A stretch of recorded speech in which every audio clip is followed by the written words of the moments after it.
Bienvenue dans ce podcast Entre elles, un podcast by Advent Life Media, un podcast destiné aux filles, aux femmes, à toutes celles qui veulent s'épanouir dans leur marche chrétienne. Hello chères sœurs, on se retrouve dans ce nouveau podcast intitulé « Faire le bilan afin de mieux rebondir ». En général, à chaque fin de cycle, j'aime prendre un temps de recul pour faire le bilan. C'est devenu pour moi un rituel nécessaire, presque sacré. Avant d'ouvrir une nouvelle porte, je m'impose de m'asseoir, de regarder derrière moi et d'apprendre. Parce que la vie, c'est un cycle, des vallées, des sommets, des obstacles, mais aussi des surprises, qu'elles soient bonnes ou mauvaises. L'année 2024 a été pour moi chargée en émotions.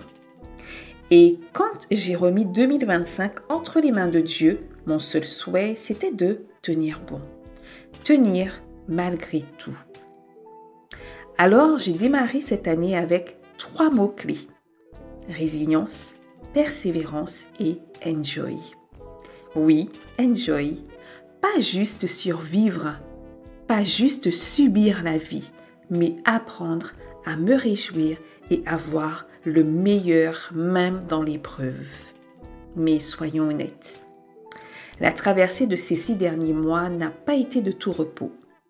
Et en regardant en arrière, je ressens tout un mélange.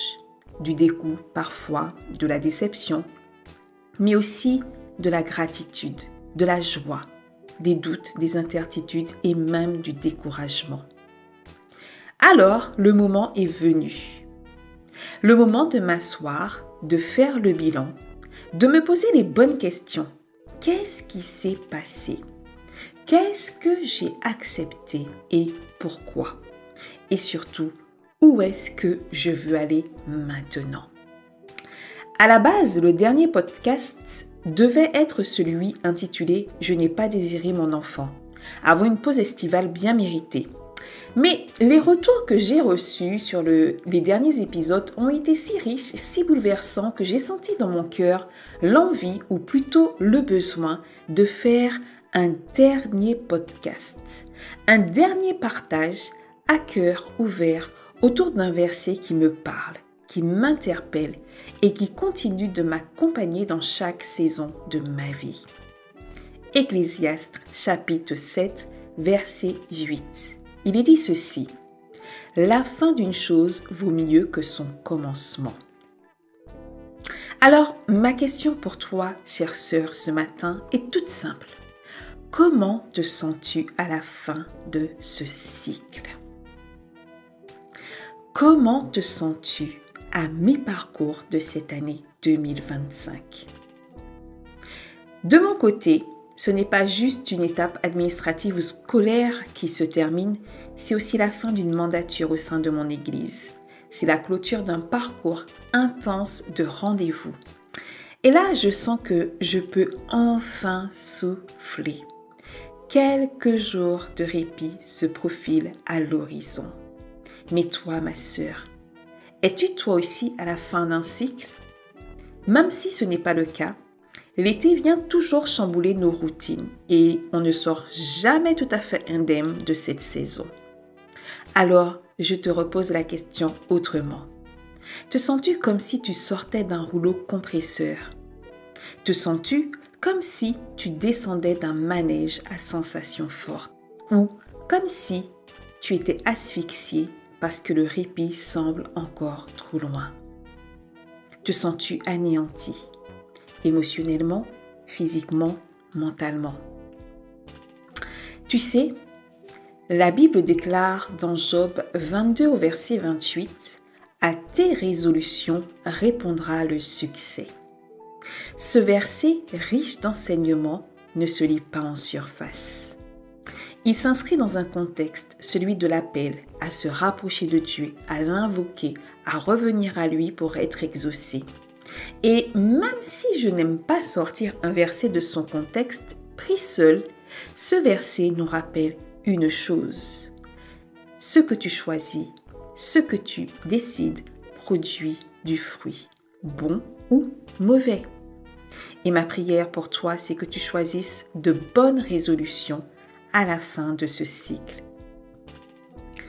Avant de foncer vers la suite, avant de t'engager dans quoi que ce soit, avant de faire des résolutions, prends un temps pour faire un face-à-face avec Dieu.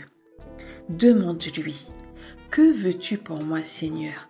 Quelle direction dois-je prendre? Quelle chose dois-je abandonner? Qu'est-ce qui mérite d'être restauré? Car l'été, ma chère sœur, est pour moi une saison de la chair. Une saison durant laquelle on se relâche. Une saison durant laquelle les distractions prennent plus de place. Une saison durant laquelle les moments cool deviennent la priorité. Et à force de vouloir juste profiter, se détendre, se reposer, on glisse lentement mais sûrement. Or, la Bible nous dit que Satan, notre ennemi, rôde comme un lion rugissant, cherchant des proies à dévorer. Il ne prend pas de pause, lui. Il ne part pas en vacances. Il cherche constamment une brèche. Et les chiffres le confirment. Selon une étude menée par Lifeway Research, la fréquentation des églises diminue en moyenne de 23% en juin et de 34% en juillet. Un chrétien sur trois déclare ne plus fréquenter l'église durant l'été. Et dans certains sondages américains, près de 40% des fidèles avouent décrocher spirituellement pendant l'été. En France, il existe moins de données précises, mais les témoignages concordent. L'été est une période creuse dans les assemblées. Cela peut être dû à des déménagements, des voyages, des changements de rythme, mais aussi, et c'est plus surnois, c'est dû à des blessures non traitées ou à de la lassitude accumulée. On se relâche, on s'éloigne, souvent sans s'en rendre compte, et il est très difficile de remettre le pied à l'étrier. Voilà pourquoi je t'invite, avant de boucler tes valises ou ton agenda d'été, à t'asseoir devant Dieu et à dresser un carnet de route. Pose-toi ces questions. Quelles sont mes résolutions pour la rentrée? Quels sont les projets qui bouillonnent dans mon cœur? Sont-ils bons, justes, honorables? Ont-ils reçu l'approbation de Dieu ou sont-ils juste le fruit de mes émotions, de mes blessures ou de mes envies? Si tu as décidé de fermer certaines portes, prends le temps de faire un face-à-face avec Dieu pour lui demander si c'est réellement sa volonté. Il n'est pas sage de partir en vacances sans plan d'action. Il n'est pas louable de vivre au jour le jour sans direction, sans projection. Prends le temps de vérifier l'état de tes fondations. Sont-elles solides? Dieu y est-il pleinement intégré? Ai-je défini mes priorités? Suis-je prête à guérir ce qui doit l'être? Suis-je prête à restaurer ce qui s'est fissuré? Je veux que tu entendes bien ceci, chère sœur. La fin d'une chose vaut mieux que son commencement. Peu importe comment tu as commencé l'année, ce qui compte, c'est comment tu vas la terminer.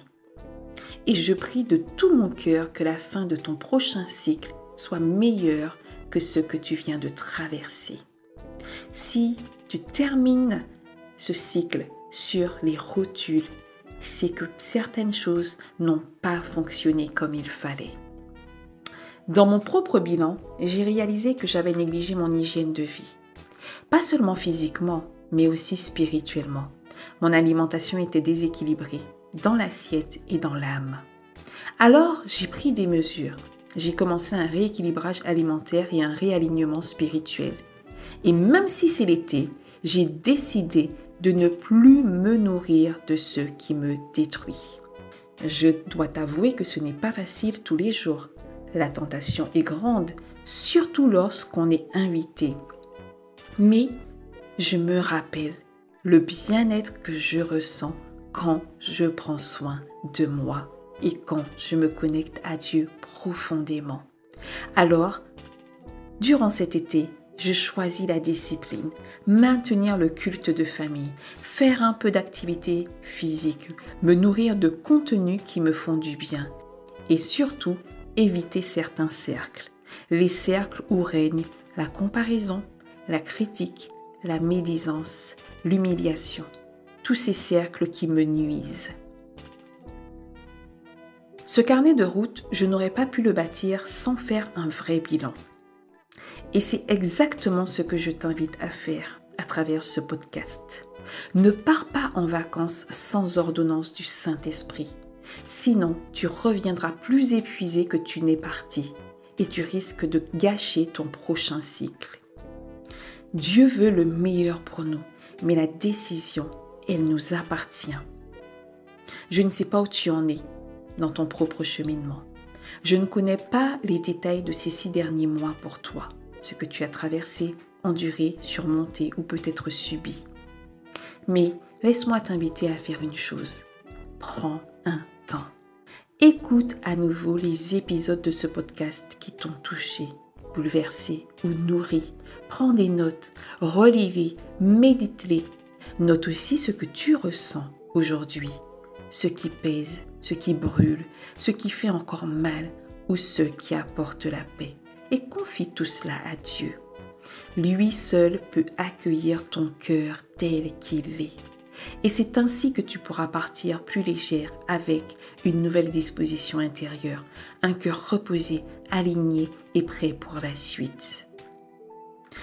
Ce podcast touche à sa fin. Je te souhaite un très bel été, qu'il soit riche en douceur, en pause divine et en révélation. Tu as l'occasion de réécouter tous les anciens épisodes.